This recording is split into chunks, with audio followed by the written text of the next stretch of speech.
வணக்கம் தோழர்களே! நாம் இணைந்திருப்பது ரூ. 200 பாய்ஸ் சேனல். அ உங்க மொழியில சொல்லப்போனா டிஎம்கேவுக்கு சொம்படிக்கும் குரூப் சேனல். நான் உங்கள் வெங்கடேசன். நாம் இன்னைக்கு என்ன பார்க்க போறோம்னா, தேர்தல் ஆணையத்தை பத்தி பார்க்க போறோம். ஏன் இந்த டைம்ல வந்து தேர்தல் ஆணையம் இவ்ளோ முக்கியமா கருதப்படுது அப்டின்னா, தேர்தல் ஆணையத்தில ஒரு மிகப்பெரிய முறைகேட வந்து காங்கிரஸ்ல வந்து ஒரு முக்கியமான தலைவராக இருக்கின்ற ராகுல் காந்தி அவர்கள் கண்டறிஞ்சிருக்காரு. அதனால வந்து இது ரொம்ப முக்கியத்துவம் பெறுது. இது அவர் மட்டும் கண்டறியல. நெறைய பேர் வந்து முன்னாடி இருந்தே சொல்லிக்கிட்டு வர்ற ஒரு மிகப்பெரிய குற்றச்சாட்டு தான். அதற்கு இந்த குற்றச்சாட்டுகள், அதை சார்ந்த விஷயங்களை பார்ப்பதற்கு முன்னாடி நம்ம வந்து அ சேனல சப்ஸ்கிரைப் பண்ணிக்கங்க, ஷேர் பண்ணிக்கங்க. உங்க ஃப்ரெண்ட்ஸ்க்கு ரெஃபர் பண்ணுங்க. இப்போ தேர்தல் ஆணையத்த பத்தி நம்ம முதல்ல பார்த்துருவோம். தேர்தல் ஆணையம் அப்படின்றது ஒரு அரசு சார்ந்த நிறுவனம். இது என்ன அரசு சார்ந்த நிறுவனம் அப்படின்னா 2 விஷயங்கள் இருக்கு. அரசு மற்றும் அரசாங்கம் அப்படின்னு 2 நிறுவனங்கள் இருக்கு. அரசு அப்படின்றது எப்பயுமே ஒரு நிரந்தர அமைப்பாக இருக்கும். அரசாங்கம் என்பது மாறிக்கொண்டே இருக்கும் ஒரு அமைப்பாக இருக்கும். இதுதான் அரசு, அரசாங்கத்துக்குடைய வித்தியாசம். அரசாங்கத்தில் இருப்பவர்கள் தேர்தலின் மூலமாக தேர்ந்தெடுக்கப்படுபவர்கள். ஆ அரசில் இருக்கும் அ நி அ உறுப்பினர்கள் அல்லது அ இது அஃபிஷியல்ஸ் எல்லாருமே வந்து தே தேர்வின் மூலியமாகவோ, இல்ல பிற காரணத்தின் மூலியமாகவோ தேர்ந்தெடுக்கப்படும் உறுப்பினர்களாக இருப்பார்கள். இவ்வாறு தான் அரசு, அரசாங்கம் அப்படின்னு பிரியுது. தேர்தல் ஆணையம் அப்படின்றது ஒரு அரசு நிறுவனம். அது அரசு நிறுவனமாக இருந்தாலுமே, அது அரசாங்கத்துக்கின் கீழ் இருந்தாலுமே, அது ஒரு சுதந்திர அமைப்பாகவும், அதற்கு அப்படின்னு ஒரு தனித்துவம் கொண்ட அமைப்பாகவும் இருக்கு. இதனால தான் இது வந்து ரொம்ப முக்கியத்துவம் பெற்றிருக்கு.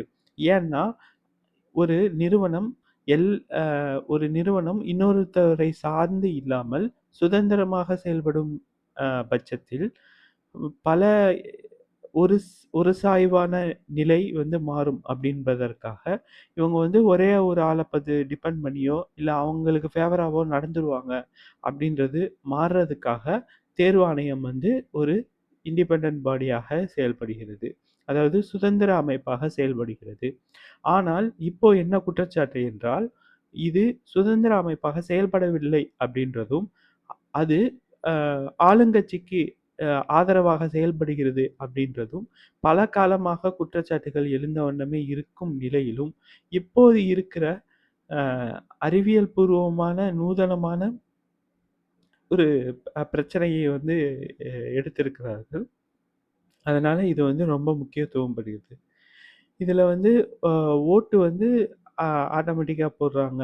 அவங்களே வந்து செட் பண்ணி இது பண்றாங்க அப்படின்றதையும் தாண்டி, வாக்காளர்களே வந்து வாக்காளர்களே வந்து வாக்காளர்கள் எண்ணிக்கையோ, பெயரோ, நம்பரோ கூட ஊழல்ல வந்து இருக்கு அப்படின்றது தான் மிகப்பெரிய ஒரு அவலநிலை.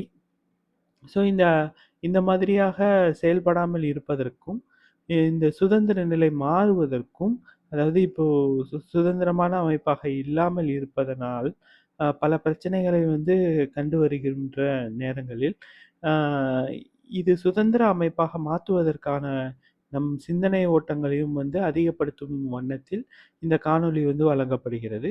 இத எப்படிலாம் மாத்தலாம் அப்படின்னா, முதல்ல வந்து அவங்க அ அஃபிஷியல்ஸ் போடுறவங்களே என்னவா இருக்காங்கன்னா, ஆளுங்கட்சி சார்பாக போடுகிறது. அதற்கு பதிலாக ஒரு எதிர்க்கட்சியும் சேர்ந்து ஒரு உறுப்பினர போடணும் அப்படின்ற மாதிரி இருந்தா நல்லாருக்கும் அப்படின்னு பார்க்கப்படுது. ஏன்னா வந்து தேர்தல் ஆணையத்தில வந்து 3 அ நியமன உறுப்பினர்கள் இருப்பாங்க. இந்த நியமன உறுப்பினர்கள் எவ்வாறு நியமிக்கப்படுகின்றன அப்படின்னா, ஆளுங்கட்சி சார்பாக நியமிக்கப்படுவதாக கூறப்படுகிறது. ஆனால் வந்து அவ்வாறு இருக்கும் பட்சத்தில், அவங்க வந்து ஒரு சார்பு நிலையை கடைபிடிப்பதற்கு அ அதிக வாய்ப்பு இருக்கும் ஒரு சூழல் ஏற்படுகிறது.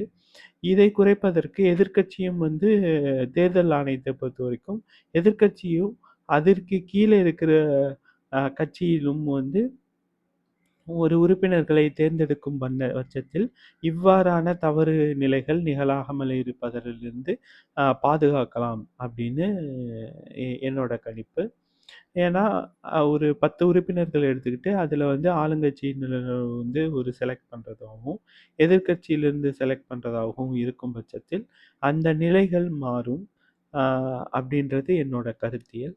அ இந்த மாதிரியான கருத்தியல்கள் உங்களுக்கு வேணும்னா, தொடர்ந்து நம்மள ஃபாலோ பண்ணுங்க. நன்றி.